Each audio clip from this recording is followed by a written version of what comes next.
Halo teman-teman, kembali lagi dengan saya Tokiana Andrita dari kelas 631B30 dari Prodi Akuntansi. Di sini saya akan menjelaskan materi pertemuan 12 tentang teknik linear atau sequential atau linear search dan teknik straight max min.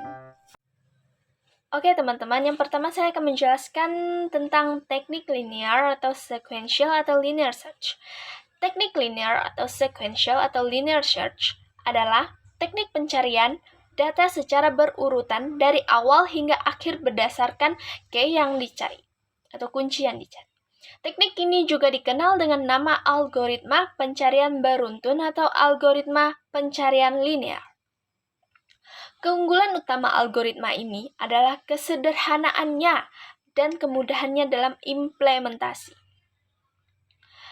Ini cocok digunakan untuk data kecil atau ketika data tidak terurut. Namun, pada data yang sangat besar, algoritma ini dapat menjadi kurang efisien dibandingkan dengan algoritma pencarian lain yang menggunakan strategi yang lebih canggih. Cara kerja teknik linear atau sequential atau linear search adalah yang pertama, membandingkan setiap elemen data dengan data yang dicari. Yang kedua, membandingkan elemen data yang dicari dengan elemen pertama hingga elemen terakhir.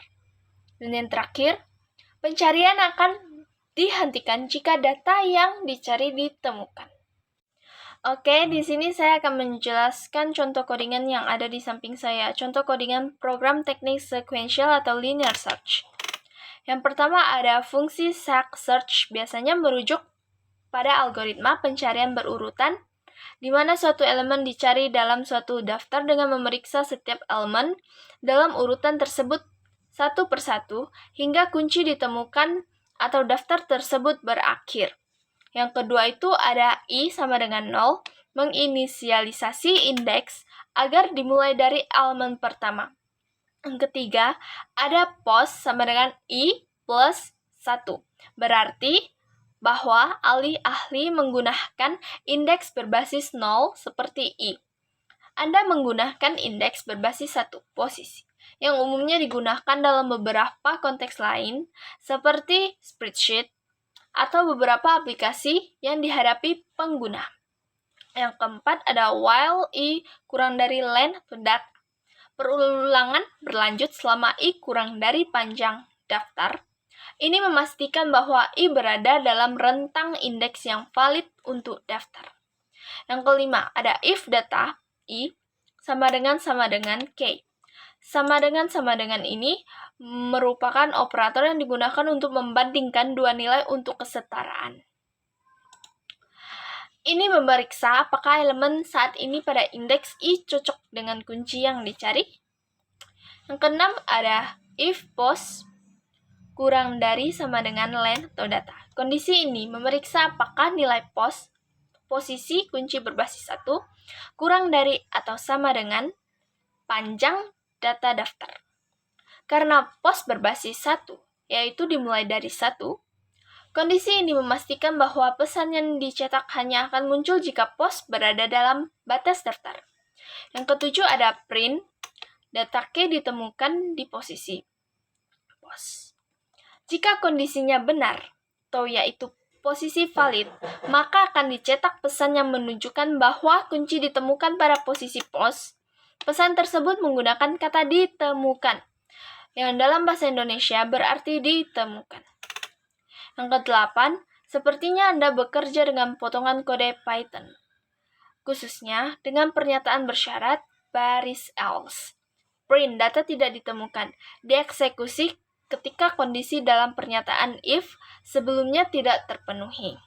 Dan yang terakhir, pernyataan return post digunakan dalam Python untuk mengembalikan nilai post dari suatu fungsi ketika suatu fungsi mencapai pernyataan return, fungsi tersebut keluar dari fungsi dan mengirimkan hasilnya. Dalam hal ini, nilai yang disimpan dalam post kembali ke pemanggil. Dan contoh dari codingan tersebut, dia akan menemukan data 15 yang ditemukan di posisi ke-5. Oke, selanjutnya yang kedua ada teknik straight max min.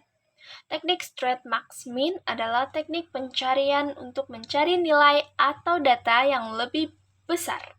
Teknik pencarian lainnya adalah pencarian sequential atau sequential search dan pencarian binary search. Perbedaan kedua teknik ini terletak pada keadaan data. Oke, di sini saya akan menjelaskan fungsi dari contoh algoritma untuk mencari elemen max min dalam pemrograman Python. Yang pertama ada fungsi straight max min a, n mengambil daftar A dan angka n. Yang kedua ada max sama dengan A0 menginisialisasi nilai maksimum sebagai elemen pertama dari daftar. Yang ketiga ada min sama dengan A0 menginisialisasi nilai minimum sebagai elemen pertama dari daftar. Yang keempat ada baris for i in range 1, n adalah for loop dalam Python dan digunakan untuk mengulang serangkaian angka. Yang kelima ada if a, i lebih besar dari max. Kondisi ini memeriksa apakah elemen AI saat ini lebih besar dari nilai max saat ini. Yang keenam, ada max sama dengan AI jika kondisinya benar, yaitu elemen saat ini lebih besar dari max, maka max diperbarui ke nilai AI. Yang ketujuh, ada if AI kurang dari min. Kondisi ini memeriksa apakah elemen AI saat ini lebih kecil dari nilai minimum saat ini. Yang kedelapan, min sama dengan AI jika kondisinya benar, artinya AI lebih kecil dari min, maka min diperbarui menjadi AI. Yang kesembilan ada dalam Python, pernyataan return digunakan untuk mengirim hasil kembali dari suatu fungsi ke pemanggil. Saat Anda menulis return max min, pernyataan tersebut akan mengembalikan dua nilai, max dan min, biasanya sebagai tuple.